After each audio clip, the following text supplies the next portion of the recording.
somebody here talks about the healthcare system. That here is Dr. Gitovu from Meru. By the way, where is Dr. Gitovu? You are not our cousin. You are our brother. Hi, bro. Wewe ni ndugu. Myself, I'm Meru. My mother is Meru. I am Kiana Kiamwari. Yeah? So, wewe ni ndugu. Yeah? The cousins are many, like Wekesa. Wapi Wekesa? Hai Kuzo.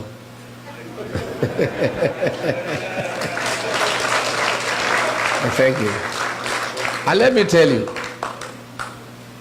this cousin movement is the greatest thing to have ever happened in Kenya, because our cousins have been misused by Raila for a long time. Long time. Every election cycle, he has been mobilizing my cousins from the Mlembe Nation, from the Kamba Nation, from the Luya Nation, from the Kisi Nation, from the Mijikenda Nation, from the Taita Nation, and mobilizing all those cousins and cheating them that he's taking them to Canaan. And because people have Canaan, my cousins fell for it for many years.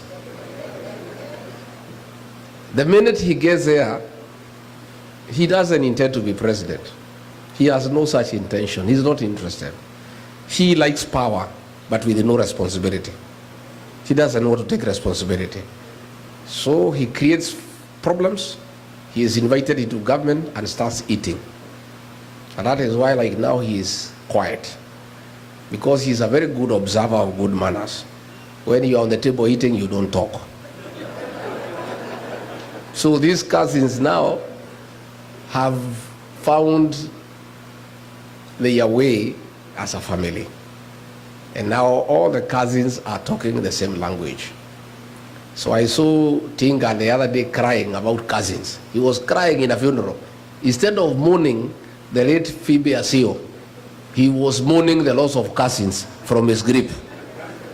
Because these cousins were mechanuka.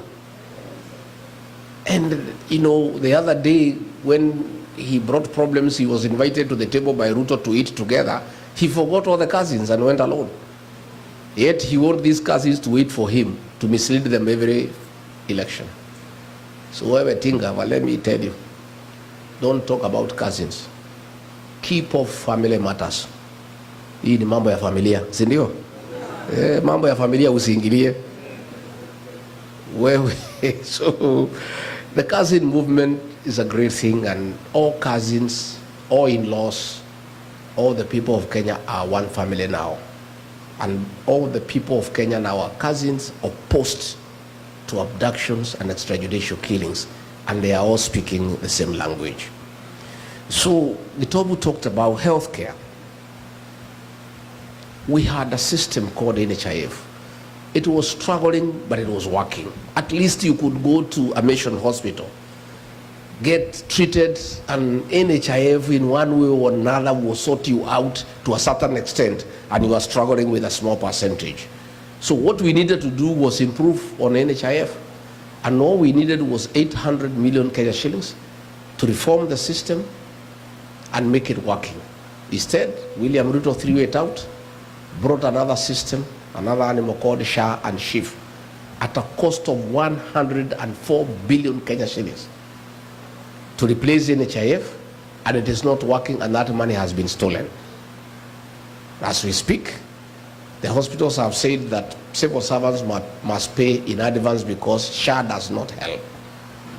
I am amazed by the work by the health system here in the US. For the time I've been here, I've interacted with many of you in the health sector. We have a health system that works. And you guys, when we form a new administration, we rely upon you to come and work with us and help us put in place a working healthcare system, a replica of what is happening in this great nation. You guys know it, you have done it. And you are the guys who are driving the healthcare system here in the US. Most Kenyans are in the health sector, true or false? And you guys, we have a lot we can learn from you, and you can come and assist us. Matters education, Mwai Kibaki, that great economist, the third president of the Republic of Kenya, who left a rich legacy in Kenya of free primary education. All that has been destabilized, and kids are at home. Money meant for free primary education has been stolen by William Ruto. The money is stolen from the National Treasury, channeled through the National Intelligence Service, and withdrawn in cash every Friday and given to William Ruto. He keeps most of it, gives a little to that soprano guy to go around the country bribing voters. And that is all that is happening in Kenya. Every day they carry cash in helicopters. The other day they were in a place called Bobasi in Kisii. There were 16 helicopters. They were almost having an accident in the air because of the sheer number of helicopters. The cost of the event is 3 times what they are giving, because a helicopter is $1 million shillings. 16 helicopters is 16 million. This is money that was meant for education. Kids are at home. University education, we had a beautiful program called HELP, Higher Education Loans Board. Most of you are beneficiaries, I included. He has put it aside and brought a mongrel of a system that is not working. Most of our kids are at home. They cannot access university education. The economy has come to a standstill.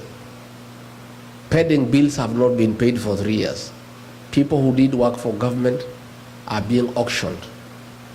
Unfortunately, even when their properties are being advertised for sale by public auction, they are not being sold because there is nobody to buy. Nobody has money. Overtaxation. Too many levies. The pay slip has been raided and made dysfunctional. So there is huge outcry by the middle class back home. And all these things we need to fix. But the most annoying is the violation of human rights, that nobody can say anything about what is going on. If you say something, a Subaru comes and picks you up and you disappear. Young people are being abducted and taken to court on trapped up charges of terrorism, despite the fact they have committed no crime at all. So that's the situation back home, and that is why I and others have joined hands with the people of Kenya to say that we want to have a change in government, and we are working on it, and it's going on well, only that is a little bit too far away.